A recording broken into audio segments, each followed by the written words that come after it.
Welcome back to Cindy's Library. I am Cindy, and today I'm going to talk about what I'm going to be reading for July, especially Jane Austen July. Yay! Wonderful time of the year. The one thing about Jane Austen July is pretty much always have a family reunion scheduled for July, which don't get me wrong, is absolutely wonderful. I love spending time with my family, and usually we have people hanging around a bit longer one way or another, which is also wonderful. It also means that fitting and reading can become a bit more complicated, which is, like I said, perfectly fine. Just have to recognize reality, but we won't let that stop us. So, Jane Austen July. This year, the group read is Sense and Sensibility. Love this one. It is about two sisters, Eleanor, who is more sensible, Marianne, who has more sensibility. Their father dies.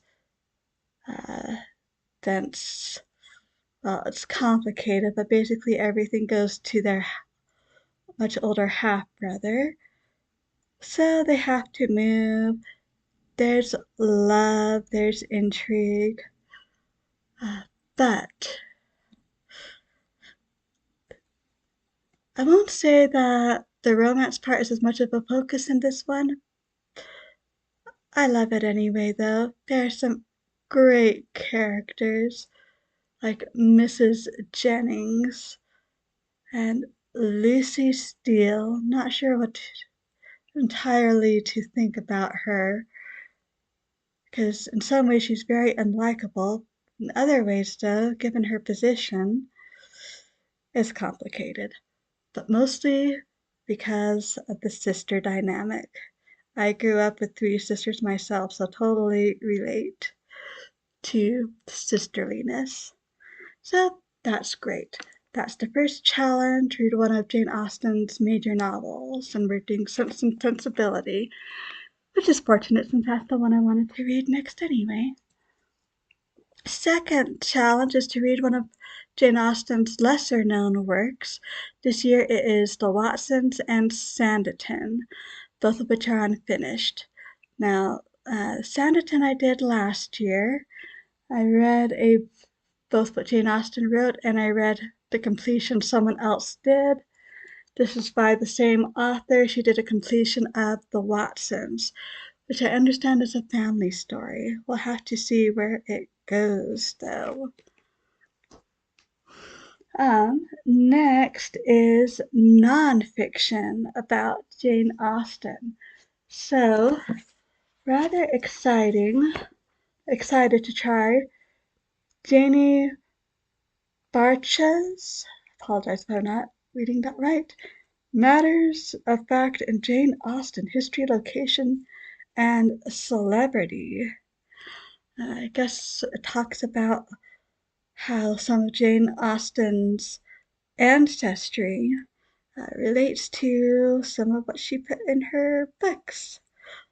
For example, seems like she has wood houses in her ancestry somewhere. Imagine that. Looking forward to that. And Jane Austen's Genius Guide to Life on Love, Friendship, and Becoming the Person God Created You to Be by Haley Stewart.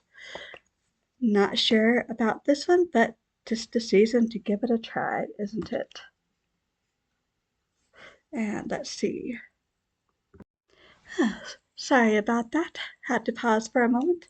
Next is read something by, fiction based on Jane Austen novel or something historical based on her time. So for that one, I am doing The Murder of Mr. Wickham. Yes, The Murder of Mr. Wickham. I started it, never finished it, don't know why, since I was enjoying it, but we'll do that one this year. And then something written by a contemporary. So this year we are doing Marmion by Sir Walter Scott. This shouldn't be too long to get through. So, looking forward to enjoying dipping into that. Then we have two non-reading challenges. The first is to watch a Jane Austen adaptation, one fairly closely based on her works. So, kind of already completed this one for this year, I think. I watched the 1995 Persuasion in May, and then I watched the 1995 or 1997? Sense and Sensibility already in June. So I think I will call that one done. If I get to something else, great. And then the other one is a modern retelling of a Jane Austen story somehow. So if I haven't been very good about this, like I said, July tends to be busy with family. I do want to watch Bride and Prejudice one of these years, but thinking if I get to anything, I might do Rational Creatures and see if I can do that. So those are my plans. Those are my plans for Jane Austen July, but we have more. Henry VIII. Utah Shakespeare Festival is doing Henry VIII. And while I don't think it's on the list to see it this year, though that could change, and I have no objection to seeing it if we do change it, it is on the list of what is being performed. So I want to read this, and I want to at least start this in July. Harry Potter and the Sorcerer's Stone. Yep, reading group is doing that for summer, so we'll do it. It'll be fun.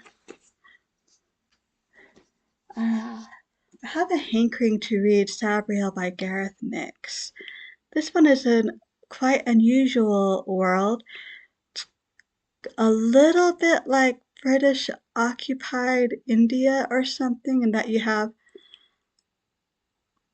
well, I can't remember. Is across the wall really part of the same country?